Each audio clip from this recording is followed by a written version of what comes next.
welcome everyone to our first global ACYPI event for 2022.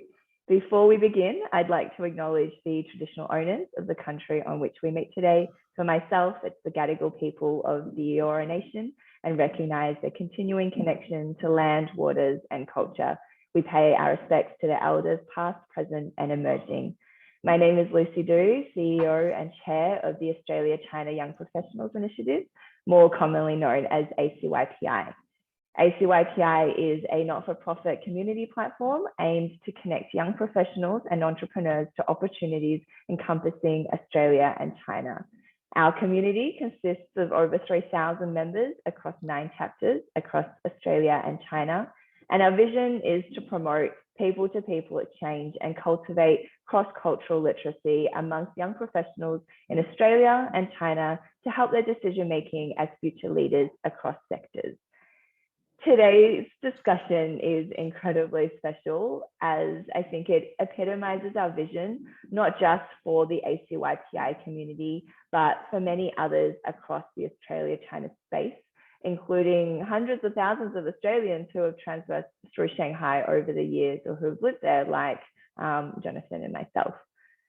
For the next hour, we will be stepping in and out of history and tell the story of Jewish Australians in Shanghai, with Jonathan Kaufman sharing his thorough research of the Sassoon and Kadoorie families, described in vivid detail in his book, The Last Kings of Shanghai.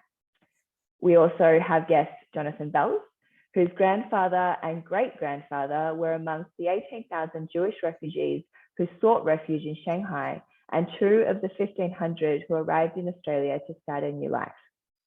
There will be plenty of time for Q&As at the end, but I imagine there will be a lot of questions from the audience, so please feel free to post your questions at any time throughout the discussion in the Q&A box on the bottom of your screen, and we will be recording the session today. So without further ado, perhaps we can start by setting the scene for today's conversation with John.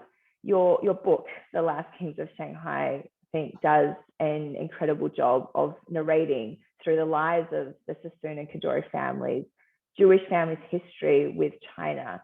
So perhaps you can start by telling us a bit more about this connection between Jewish and Chinese families from the perspective of the protagonist families in your book, and to families like Jonathan's coming as Jewish refugees and later immigrating to countries like Australia. Sure. Well, thank you for that nice introduction. The story really starts in Baghdad. In Baghdad, we read about these Jews in the Bible. They're actually kidnapped by Nebuchadnezzar after the destruction of the temple and brought to Baghdad, which is Babylon. So in the Bible, when we read the Psalm that by the waters of Babylon we wept when we remembered Zion, these were the Jews who were kidnapped. But while they may have wept by the rivers of Babylon, they actually did extremely well. They became very prominent economically, so influential, in fact, that the leaders of Baghdad would sort of appoint one family to be in charge of the Jewish community and then invite them to advise them on trade, on commerce, taxation, and so forth. And this chosen family was the Sassoons. They were the wealthiest family in Baghdad. And whenever the leader of the Sassoon family was taken to meet the Pasha or whoever was in charge of Baghdad, he was carried on a sedan chair through the streets. And everyone, Jew or Gentile, would bow their head in respect. But politics, of course, turns against Jews often in Jewish history, and the Sassoons had to flee Baghdad. They made their way to India and became very successful in business there. And then China opened up.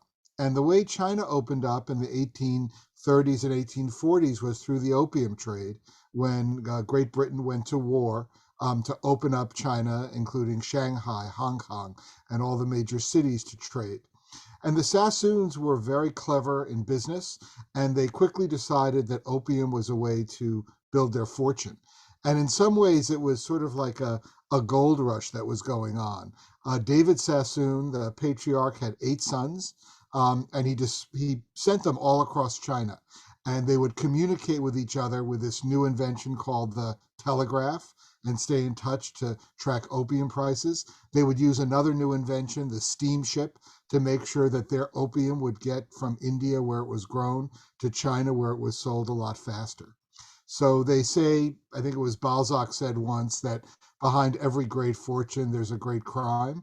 And certainly opium was that crime for the Sassoons. It was legal.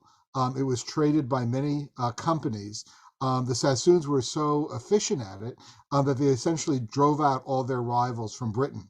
And in fact, when you go through the records of these other British companies, they're filled with anti-Semitism because they're so angry at the success that the Sassoons are having. One challenge the Sassoons faced in China was that they were growing so fast they needed people to staff their offices, people they could trust. And so they reached out back to Baghdad and let the Jewish families there know that if they sent their sons, and they were almost always sons, if they sent their sons to work for the Sassoons, they would make sure that they got a job, had an apprenticeship. They built hospitals, Jewish hospitals, in case they got sick, synagogues so they could worship, and cemeteries where they could get a Jewish burial. And so the Kaduri family, the other family I write about, had fallen on hard times, and they decide to send three of their teenage boys to work for the Sassoons. And Eli Kaduri, who becomes the focus of my book, makes his way working for the Sassoons into China, but very quickly discovers he can make a lot more money on his own. He goes to Hong Kong and builds his fortune. So these two families are really at the center of China's opening to the West. And by the 1930s, they are the two richest families in Shanghai. Shanghai has a very diverse population, the French control part, the British control part, the Americans, and so forth. But presiding over all of this are the Sassoons and the Kaduris. Very different personalities. The leader of the Sassoon family by the 1930s is a man named Victor Sassoon. He's a millionaire, he's a playboy, he's always seen with a chorus girl. And in fact, when I went back to Shanghai to do the research for the book, I went into the hotel, the Cathay Hotel that he had built in the 1930s. And I went up to the penthouse where he lived and kind of oversaw his empire. And in the bathroom of his penthouse, there were two bathtubs. And I turned to the Chinese fellow showing me around and I said, "Why are there two bathtubs in Victor Sassoon's bathroom?" And he kind of blushed and he said, "Well, Victor Sassoon always said he didn't mind sharing his bed, but he didn't like sharing his bath." So that gives you a feel for what it was like to be Victor Sassoon in Shanghai. And in fact, this is when Shanghai became a stop on the grand tour of people coming from Europe. Charlie Chaplin wanted to meet Victor Sassoon, travel to Shanghai. Wallace Simpson, who would make the King of England leave his throne, was photographed in Shanghai she was nude, just wearing a life jacket. Shanghai was exciting, but it was also a little bit naughty and dangerous. Starting in the late 1930s, as we know, the Nazis have conquered Austria. Nazism is a growing threat in Europe, and Jews are desperate to leave. But as we also know, every country has closed its doors to the Jewish refugees, except in Shanghai. Because Shanghai was carved up with different countries controlling different parts, there essentially was no government controlling the city. And that meant if you were a Jewish refugee coming from Vienna, Berlin, you would find refuge there. You didn't need a visa. You would just land there.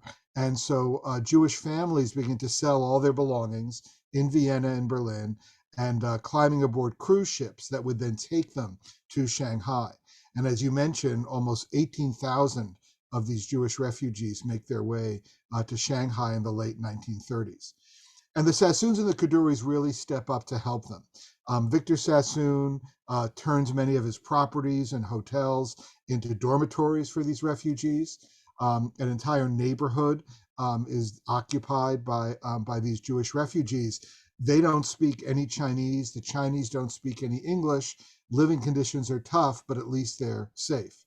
And Victor Sassoon also works very closely with the Japanese, who have sort of surrounded Shanghai. and persuading them to continue to let the Jews arrive and survive. The Khaduris built a school for all the Jewish children who are coming off these ships. And in one of the miracles, I think, of World War II, and I think Jonathan will talk a bit about this, these 18,000 Jews, even though the Japanese are closely allied with the Nazis, none of these Jews are killed during World War II. They all survive. And it becomes something that I think the Chinese are very proud of, and obviously changes the fate of these Jewish refugees. After the war ends, Victor Sassoon, who had to flee at one point, returns, expecting his parties and his grand life to resume. Eli Kaduri actually doesn't get out in time. He dies in Japanese captivity, but his sons take over the Kaduri fortune. But as we know, the communists quickly encircle Shanghai, they conquer China, and they usher in the People's Republic of China. At this point, the fates of the families kind of diverge. The Sassoons, who have always been the richest family, the most powerful family, lose almost everything because most of their money is in real estate. And Victor Sassoon becomes quite bitter. He leaves Shanghai. He has a return ticket, but he never goes back. And he sounds almost like a spurned lover. He says, "I didn't leave China, China left me." The Kaduris make a very different choice. They decide to go to Hong Kong. And they believe, in many ways, they turn out to be quite prescient. They believe that China will not only grow again, but will open up again and will turn towards Western investors. And so the Kaduris become very influential in Hong Kong. They help rebuild the city and power it into the remarkable city that it becomes. And today, the Kaduris are the wealthiest Western family in China. They are still based in Hong Kong. They're worth more than 13 billion US dollars. And by the choices they made after World War II, it turns out that they made the right choice. Whereas the Sassoons, while they're still very influential and prominent in England, really have ceased to be a factor in Asia and in China. That's incredible. Thank you. I think, you know, for me, when I read the book, one of the really big themes that you draw upon is really about that bond that exists between the Sassoons and the Kaduris as Jewish families kind of in China. And so, you know, kind of mentioned in the book that they felt a lot more welcome by the Chinese, and that was always the case. There was no kind of anti-Semitism or, you know, Zionism, you know, that they faced, you know, when they moved to China. So perhaps, you know, you can share a little bit more, you know, kind of on that emotional bond that existed between the Jewish and the Chinese families. Yeah, it's actually quite interesting. And it started quite early. I mean, for all their wealth and influence, the Sassoons and the Kaduris were always considered outsiders by the British, for example. So when they would be in Shanghai, even though they were immensely wealthy and well connected, they were, you know, shunned by many of the British in social settings. The British wanted their money, but they didn't necessarily want to socialize with them. And the Kaduris especially tried over and over again to get British citizenship, and they were turned down. And at one point, I saw a document from a British consul in Hong Kong who says, you know, if we give the Kaduri citizenship, then we'll have to give citizenship to all of them, meaning other Jews who were settling and coming in from Baghdad. And I think in many ways it made both families more effective in business. They couldn't just go along with the old boy network like their British rivals. They had to find other alliances, other business alliances. And so they, for example, worked with other immigrants, and they worked with the Chinese. One of the reasons why the Sassoons were able to essentially take over the opium trade is that they found Chinese partners within China who could help them with distribution. And then in Shanghai, the Chinese, I think the wealthier Chinese began to realize that there was a globalized world of capitalism out there that they could learn about by working for the Sassoons, having business dealings with them and the Kaduris. So at one point, a very prominent Chinese family that becomes very involved in flour and sugar, they're setting up an office in Shanghai. And the brother is setting up the office, and his brothers write to him and say, make sure the feng shui is correct, and have all the kind of things set up. And he writes back and he says, I don't care about feng shui. I want to be near the Bund and the Kaduris because they have good telephone service. And you sort of get these glimpses of ways in which Chinese entrepreneurs, Chinese capitalists are learning about the world through these two families. And then certainly in Hong Kong, after the war, Hong Kong is completely devastated. And at the same time, a lot of capitalists from Shanghai, wealthy Chinese, are fleeing to Hong Kong and trying to figure out how they can restart their businesses. And Lawrence Kadoorie, who's really a remarkable figure, steps forward and says, I own the electric company in Kowloon. I will guarantee your electricity. And in various financial ways, he helps out these Shanghai entrepreneurs. And both the Chinese and the Kadoories benefit enormously by this, that by working together under very dire circumstances, they're able to kind of bring a transformation to Hong Kong that turns it into this world-class city. Yeah, that's great. And perhaps I'll turn to you, Jonathan. I know that you've mentioned to me that you've heard from your own grandfather some of the stories of his time in Shanghai. I think it'd be great for you to share those stories to the audience, and how that those connections that your family has made with the Chinese families when they were in Shanghai. Yeah, I'd be happy to share. I mean, in reality, I think my story is just one of many, and a commonality that exists between both the Chinese and Jewish communities that we see today. To be honest with you, my family's history and kind of the details are relatively scant. I think what I'd like to talk a little bit more on is kind of the impact that made on me, and then kind of how we are seeing that move forward as we go. And I think, what was shared really was kind of how the Chinese community made my grandfather and his father feel. I think that's the key point here.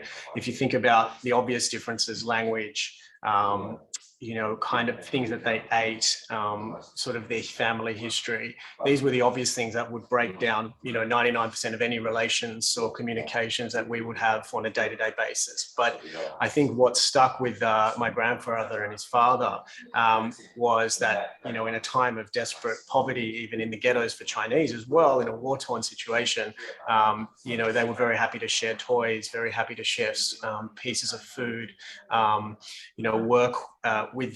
work to play games together, to find them all these little intricate tasks and games over the course of their time there. And I think that left a mark on not only my family, but on the way that Jewish and Chinese families essentially get together and collaborate to create something meaningful out of a difficult environment.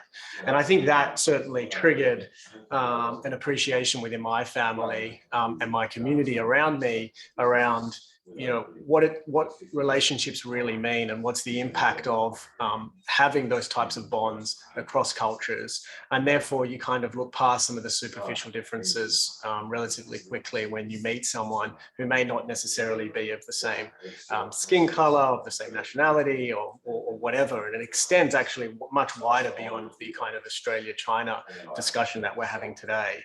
And I think, for me, when I visited Shanghai, I'd been many times. I knew there was a connection with my family that was talked about from a young age. But when I actually visited the museum, saw the Belz name on the wall, and then started hearing the stories in more detail, it became pretty obvious to me that this was something that was more than just a passion project for me. It was something where I could really think about the stories and the connections that were made and take it forward, in a relatively different environment. And it's part of the conversation I'd love to talk with John about today as well, is talking about how radically different the world we're in today, but how, which parts of those connections, how much can we take out of the bonds that were created then, and, and take them forward. So I think, just to summarize, in large part, for me, it was, which I always talk about in my daily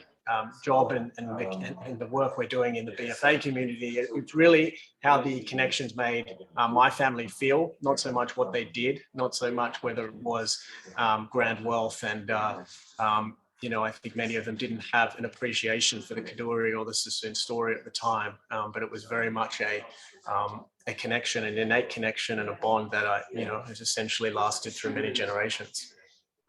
Yeah, I think as a journalist, and I've traveled the world and written a lot about these kinds of issues. It's remarkable to me how in China is one of the few places, frankly, where you go and you just don't run into anti-Semitism or anti-Zionism or the kind of criticisms of Israel that are quite frequent elsewhere. And I think the roots of that are fascinating. I mean, even before the refugees arrive, Elie Kadoorie. When the Balfour Declaration comes out, Elie Kadoorie is sort of in charge of trying to enlist people in Asia to support the Balfour Declaration and the creation of the State of Israel. And he writes to Sun Yat-sen and he meets with Sun Yat-sen. And Sun Yat-sen writes him this remarkable letter, which says, your people, like my people, have lost their homeland. My homeland is being occupied by foreigners. You've lost your homeland. And I hope that one day we will each be able to reclaim our homelands. And once that happens, I think there's a way in which, Jews and Chinese recognize things in each other. And as you say, I mean, one of the things when I've talked to the refugees who were in China during World War II, one of the things they talk about is that they had fled Berlin, Vienna, Europe. Their neighbors had all turned on them. The people they trusted were trying to literally kill them. And they arrived in China. There was desperate poverty. No one could speak the other's language. And yet, the Chinese were kind to them. And I think those human connections are something that the Chinese today are quite proud of. I think I've seen in Shanghai, for example, the way the Chinese now treat the refugee story. The museum you mentioned is terrific. There's a real pride, I think, the Chinese have. And I think any sort of Jews who go to Shanghai are quite moved by it. One of the things that it strikes me is that, these families were constantly having to make decisions, business decisions, political decisions, moral decisions, because they were caught up in so much history. And one of the remarkable things, I think, is the way the Sassoons decided essentially to give up. They walked away. They felt, there's nothing left for us. But the Kadoories made the opposite choice. And it has really, not only paid off for them, but paid off for China and for Hong Kong. And I think there's a lesson in that. And Lawrence Kadoorie, it was interesting when Lawrence and Horace Kadoorie took over the family enterprise after the war, they concluded that their father, Elie, had made a mistake, that he had lived an isolated life. The family had grown up in this huge mansion in Shanghai that looked like it belonged in Downton Abbey, not in Shanghai, and that they lived in a bubble and they hadn't seen communism rising, and as a result had lost almost everything. And the Kadoorie sons decided they would never be caught like that again. And one of the things they do in Hong Kong is to get very involved in a charity they create that's helping Chinese refugees who are fleeing China and settling in Hong Kong. And they give hundreds of thousands of dollars to these families to start small farms, to grow things, have irrigation, but also they fund research on pigs because pork is a staple of the Chinese diet. And if these farmers can grow bigger pigs, they can make more money. And if you talk to the Chinese now, even in Hong Kong, they will tell you, the Kadoories, they know everything about the pig except what it tastes like. But I think that's a sign of a way in which the Kadoories understood that to be successful in business, you had to be savvy about politics, but also show that you were kind of invested in a community beyond just the businesses you might have. And I think one of the lessons they took from Shanghai was that they couldn't make the same mistake again in Hong Kong. I think that that saying about, especially with the Kadoories and then, looking at Victor Sassoon and the Sassoon family and how, perhaps the ill-formed choices that they made and the decisions kind of resulted in a very different story. It does relate to, what we see now and some of the complexities as it relates to navigating China and kind of in modern day.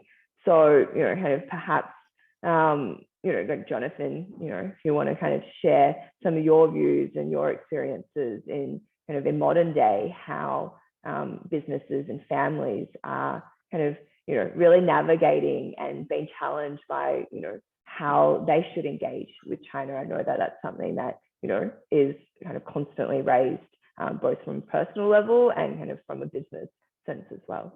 Yeah, look, there's no doubt there's an incredible fascination on both sides of the fence. And I think I'd like to delve more deeper into sort of the extent to whether that's superficial or there's a deeper level of admiration there. And I think without question, there are so many shared values that we all know about, whether it's family values, whether it's an intrinsic desire to learn and grow, entrepreneurship. All of these kind of elements are certainly there and exist today, perhaps as they did back then, but even stronger now. Probably a recognition of us being, both groups being, for a long period of time, either a minority group or victims of certain oppression, etc. I think what you're seeing now, particularly when it relates to doing business in China, is obviously a rapidly changing environment. And as a result of that, a lot of the Jewish families in particular are searching for real understanding and real meaning when it comes to what's really happening in Asia and in China in particular, and leaning on people and influential people that have similar stories to themselves or have similar understandings of perspectives of family offices, family generational wealth, and can learn from them and actually find what the opportunities are there in Asia. And likewise, I think in reverse, we're seeing a lot of wealth obviously coming out of Asia, expanding globally, just starting to think more like families, generational kind of wealth creation. And there's a saying in Chinese, which is quite well known, which is 富不过三代, which basically says, wealth doesn't pass through the third generation in China. And essentially there's an underlying fear that as generations go on, wealth that's been, created will ultimately disappear. And there's an appreciation of what Jewish families have done, whether it was from the 1940s onwards or even generations before that, and how they've managed to cultivate incredible family office values, and understanding generation to generation of what family wealth and family values are, and therefore an admiration from the Chinese side towards the Jewish people, and a desire to learn more and participate more in those stories. I think it's very important to recognize on both sides of the fence that this isn't about copying or imitation, as sometimes people often incorrectly describe what China, for example, does when it comes to products or relationships. This is very different. This is actually about creating their own identity, their own family offices, but learning about which parts fit to them. And I think that's the same also with Australian families as they look as themselves as part of a broader Asia community. This isn't about us turning Chinese or about us copying or imitating the success. It's very much about what pieces can we add to create our own identity and our own legacy. And I think that's kind of the modern day conversation that we see. And particularly when it comes to these rapidly changing environments and technologies, you simply can't do it in your own little ecosystem. And that's I think what stands out. So just go back to you, John. I'd be keen to hear your thoughts of what I mentioned at the start of that, which was how, to what extent do you think this admiration that exists, is superficial in nature between the two groups? You hear that all the time, right? Chinese, groups saying Jewish, particularly smart, and vice versa. And an admiration is there, but does that have the potential to transcend pure admiration and lead to long-standing bonds, or is it something that's so black and white that happens to be white today that could flip to black tomorrow? I mean, I'd be keen to hear how you see that. Yeah, bond. No, I think it's an interesting question. I do think that obviously the Chinese are very clear about, how they want to be treated, how they look at investors, how they look at things politically. But I think what's interesting to me is, just as an example, China has very close relations with the state of Israel, and very positive ones. And I think that's something which, again, it removes what might be an obstacle. And I think the kind of fascination that many Chinese have with Jews, again, is a way to start the conversation. It doesn't mean the Chinese are going to, work with someone or talk to a journalist, just because we're Jewish, but it does create a kind of a sense of, as you say, shared values. And I think that that's important. I mean, one of the things that's so interesting, the Chinese, as we know, and it's not just a cliche, have a deep sense of history. And when they talk about their 100 years of humiliation, they are very serious about that. And yet what's interesting is when the Kaduris were welcomed back into China in 1978, when the foreign modernization started, one of the first calls Beijing made was to the Kaduris and invited them back in to invest in nuclear power plants. There's now a Peninsula Hotel in Shanghai. It sort of opened up all sorts of doors for them. And I think that's in part because they respected what the Kaduris stood for. And so I think that the admiration is maybe not the entire conversation, but it makes the start of the conversation easier. And I certainly found, even as a journalist, I remember when I was checking in with the foreign ministry at one point when I was the Wall Street Journal's bureau chief. The woman we were filling out some forms, and somehow it came up that I was Jewish. And she said, I think I too will become a Jew.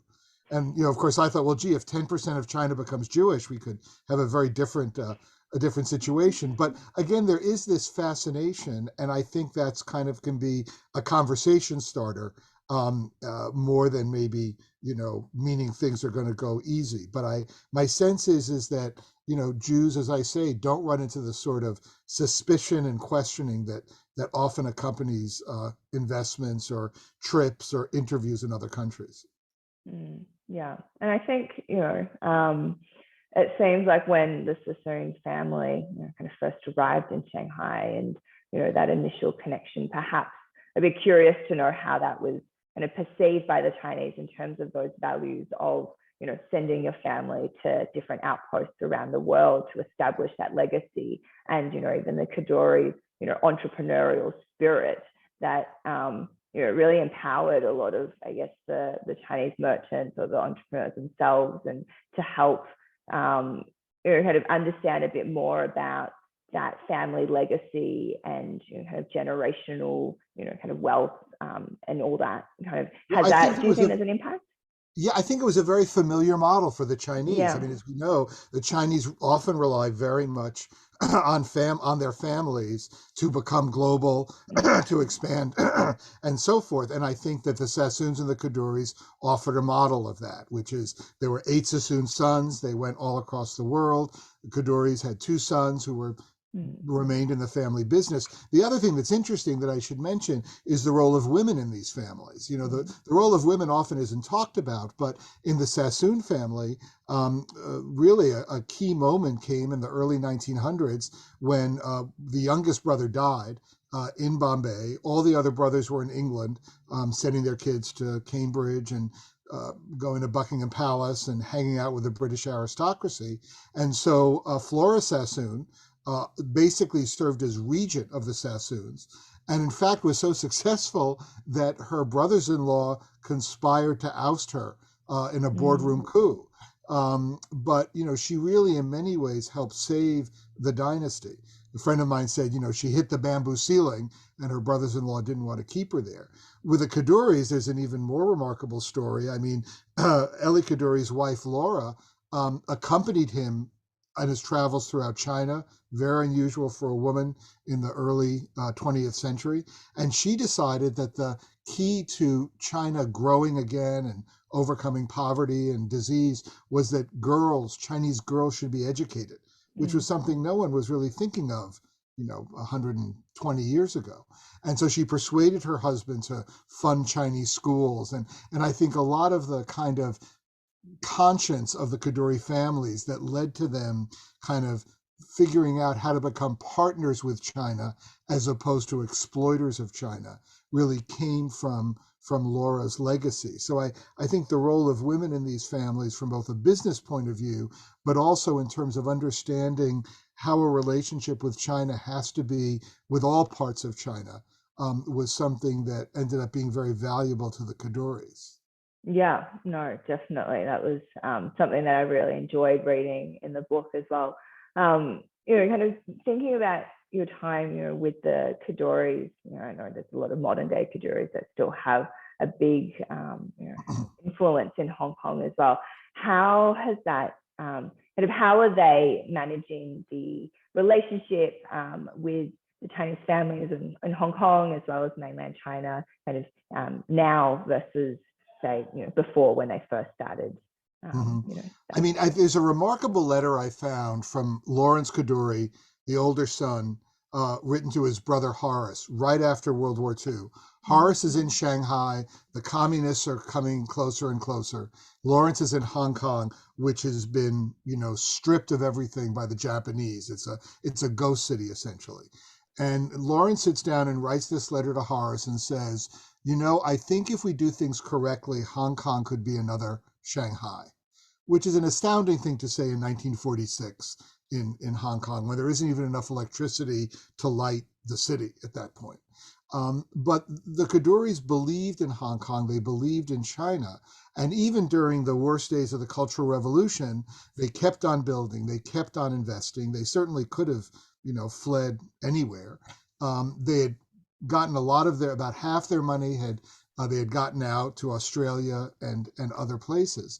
But they decided to remain committed. And I think today that kind of DNA is still there. So Sir Michael Kaduri, who is the family leader now, has worked very closely with the Chinese government. I mean, the Kaduris have met every Chinese president. They are in regular touch with the Chinese leadership. I think, like a lot of Western companies, they're always trying to figure out, it's a bit of a tightrope right now in Hong Kong, obviously. But I think their commitment and their long-term view is kind of what sets them apart. Someone said that Victor Sassoon kept on making the wrong decision at the wrong time in the wrong place. And by leaving China when he did, by leaving Hong Kong, the fortune withered. The Kaduris just kept at it and were convinced that things would turn around. And I think, Sir Michael's view now seems to be somewhat similar. I mean, he believes that China is too important to turn your back on. And I think there's a family tradition of trying to deal with China as it is. And it feels to me like that's what they're doing. There's certainly tension within the family. I think some members of the family are nervous and concerned about what's going on in Hong Kong. But I think, Sir Michael looks at what his uncle did and his father did and his grandfather did, and somehow feels that that's still the China he believes in and the Hong Kong he believes in. Yeah, no, definitely. For those who are on the call, if you have questions, please feel free to send them through. I'm not sure if someone just sent something in the chat.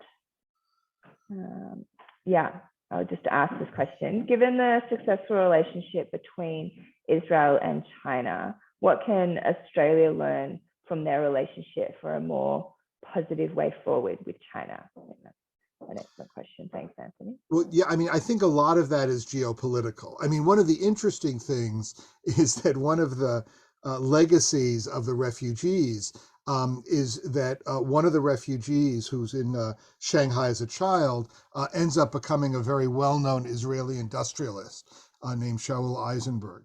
And starting in the late 1970s, Israel sets up a back channel of arms that are going to China. For about 20 years, planes are leaving Tel Aviv and landing in Beijing with military material and so forth, even before Israel and China have formal relations. So obviously there's a geopolitical component to it. And I think now part of what's going on is understanding where China is in the world and how it wants to be treated. So in the US, obviously, we're trying to figure out how to deal with China in ways that can benefit both sides. And I think that's the challenge every country wants. I mean, the other thing is, and this is just a small thing, and it's about my book. My book is being translated into Chinese. It's going to be published by the Chinese Academy of Social Sciences. And I think what that says is, despite the kind of nationalistic rhetoric that comes out of China frequently, there are people there, and there is an interest in embracing the complexity of Chinese history and recognizing that these families played a big role there. So I guess one of the lessons I take from the Kaduris is that a moment in time is not necessarily the way things will always be, and you have to think a little bit about where could things go, and how do you arrange to be there when they start moving again. So I mean, obviously I'm not an expert in Australian politics or foreign relations, but clearly China and Australia are going to be linked forever at this point, and it's a matter of figuring out how that relationship is going to develop.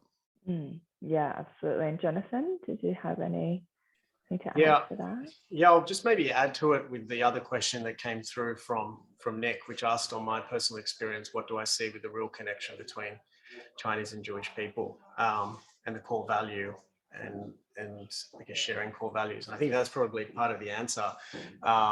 Is actually looking at what brings you together rather than what strips you apart. And I have to say, Israel and China could easily have gone down that path as well. If you think about, China not recognizing Judaism as a religion, and then kind of if they carried a grudge from what happened in the 40s, etc.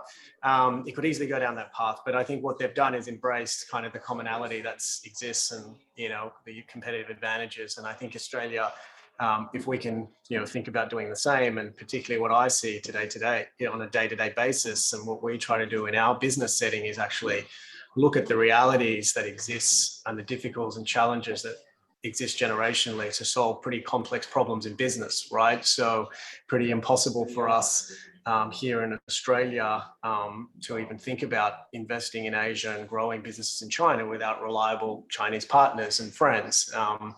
Equally almost impossible, particularly in the digital world, to make good investments for relatively unsophisticated or new entrants to private equity or venture capital or digital assets for Chinese families when they come to Australia, unless they have someone who's kind of done it before, can have their back, and essentially treat them like family.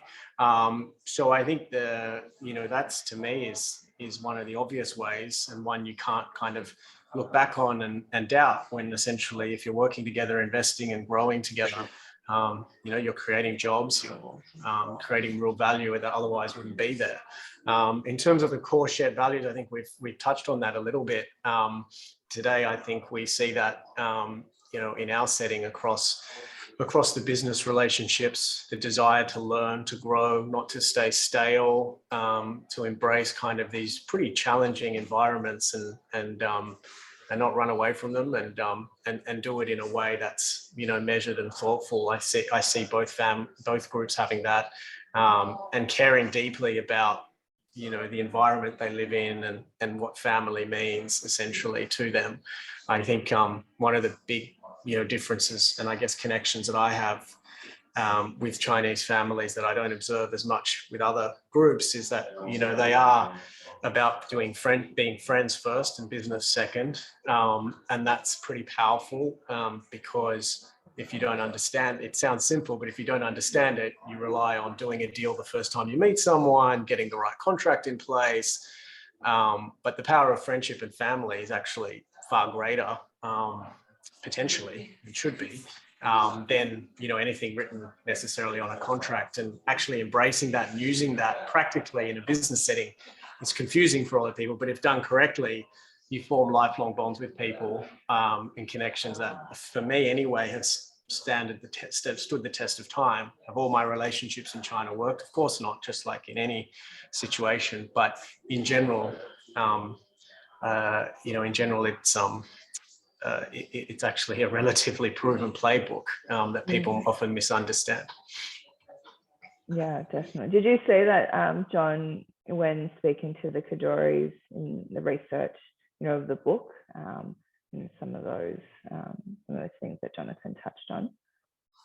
Yeah, no. I think there is the Kadoories. They told me a fascinating story, which is that when China reopened in '78 and the four modernizations began, the Kadoories were invited back in to build a nuclear power plant. And Michael talked about this, and so did Lawrence, that they would meet with the Chinese and then they would come out with documents that their father, Eli Kadoorie, back in the 1930s, had talked about some of these issues involving electricity and power and so forth. And the Chinese would say, well, in 1936, your grandfather was prepared to do these things. What's your position now? And I think it was not, I mean, part of it was maybe a negotiating tactic, but it was also a recognition that there was this long history, that they had known now three generations of the family, and I guess felt that they could trust them. And I think Jonathan's right, which is that more than most places, those relationships matter and that sense of trust matters. The other thing I think the Kadoories have done very well and far better than others, certainly than the Sassoons, is adjusting their position. Remember, when this history starts with the Opium Wars, the Kadoories, the Sassoons, like all the British who were there, they were in charge. They were imperialists, they were colonizers, they were arriving in Shanghai and Hong Kong, and the Chinese kind of worked for them. I mean, it's striking to me that in both families, no one's ever bothered to learn Chinese, even during all those years they were living in Shanghai. I think what the Kadoories realized, certainly by the time of the handover in 1997 in Hong Kong, was that it had to be a different relationship.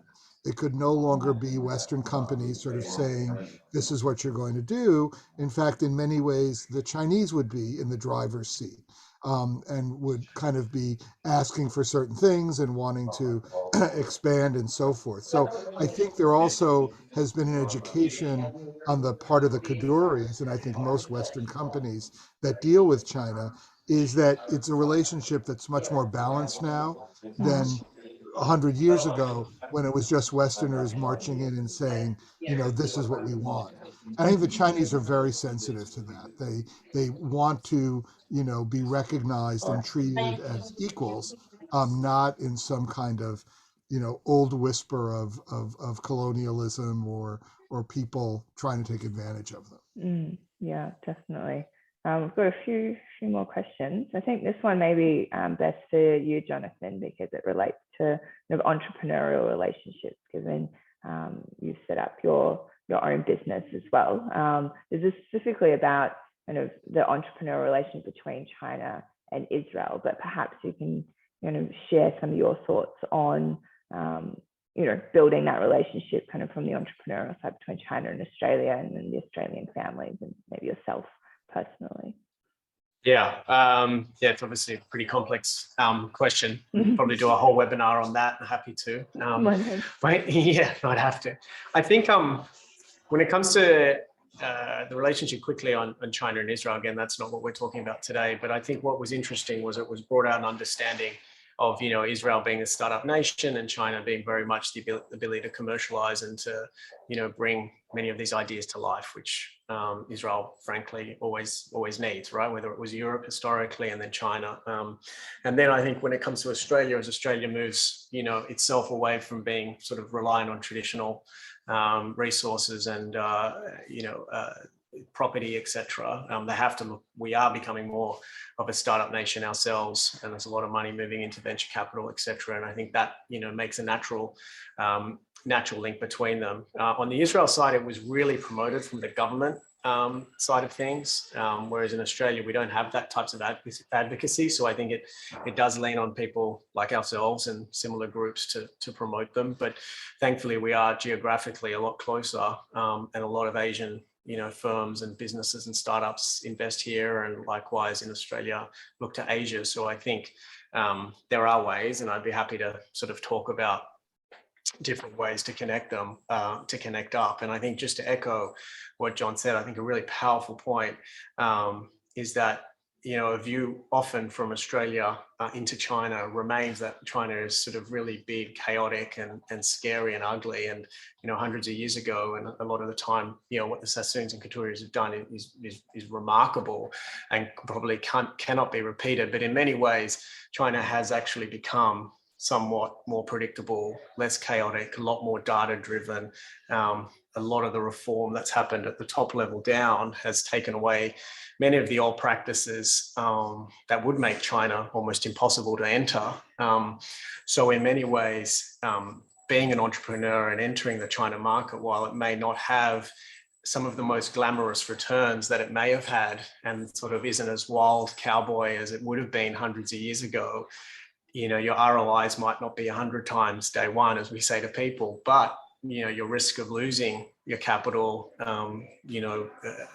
kind of ending up in the wrong partnership or with a corrupt official and these type of things has actually reduced dramatically over the years. And that's part of technology and part of what the government's done too. So it's interesting because I think that's often missed, among with the sort of big headlines and kind of the big seismic shifts that you see in China, somewhat regularly, which are actually often very predictable if you spend the time to read what the government's saying and what businesses are saying. Doesn't make it easy, but it's slightly more predictable. Definitely. Might just kind of go a little bit off. I just saw a question for John in terms of just the research process for your book, and just maybe talk if you're open to sharing a little bit about, being able to speak with the Sassoons and Kadoris and how you went about doing the research for the book. Yeah, I mean, the research was fascinating. I mean, these were global families. So I was in Hong Kong, Shanghai, London, Jerusalem, bizarrely in Dallas, Texas, in the States, because Victor Sassoon, the Playboy, after he left Shanghai, when the communists took over, he settled in the Bahamas, and he ended up at 65 putting away his Playboy ways and married his nurse, who was from Dallas, Texas.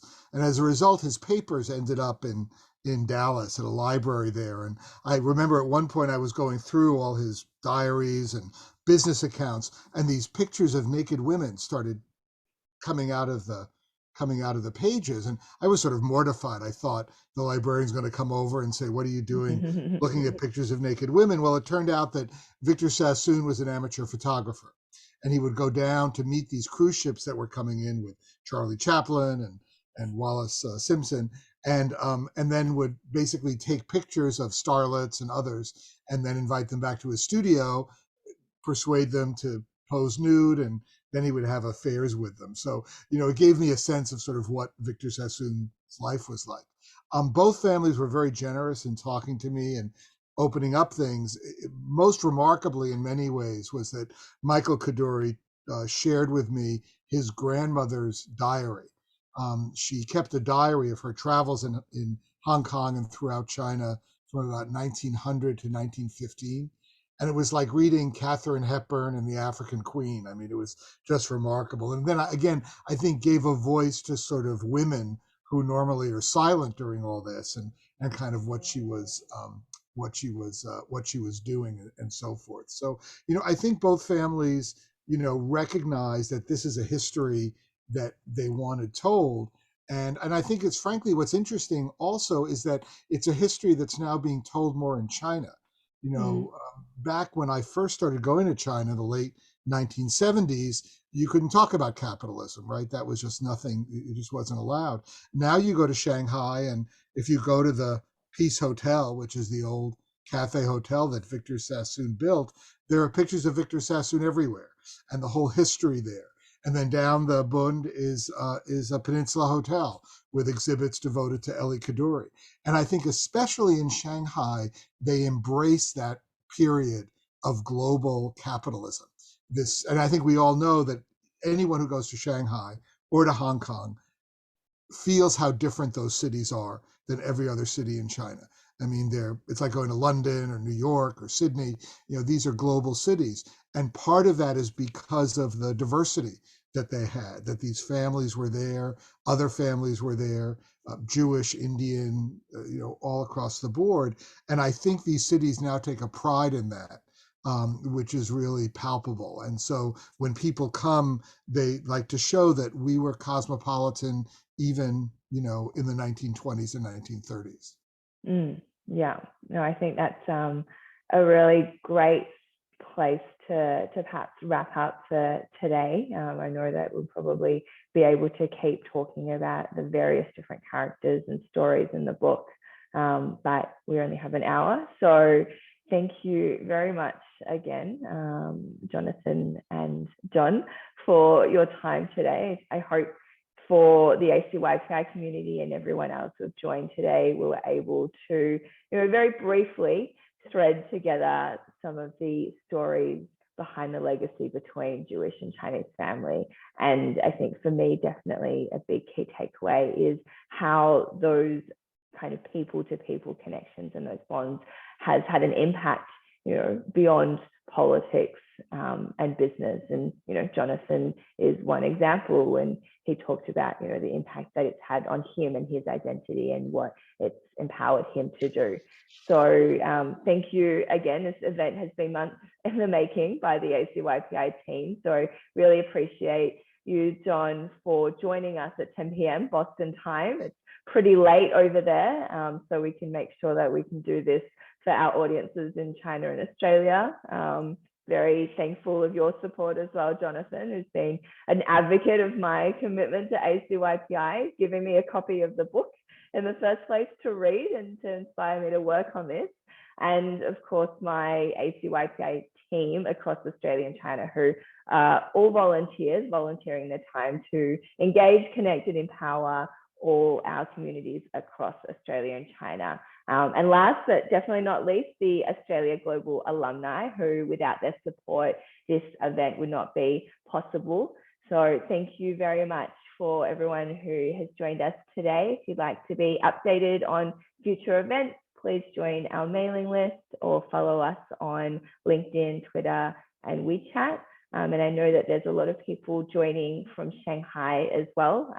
As someone who's spent 6 years living there, I know there's a lot that you're going through at the moment. So thinking of everyone there, and our ACYPI China chapters are also planning on hosting something a bit more casual in the next month or so. So thank you very much for joining, and thank you, John and Jonathan, for your time today.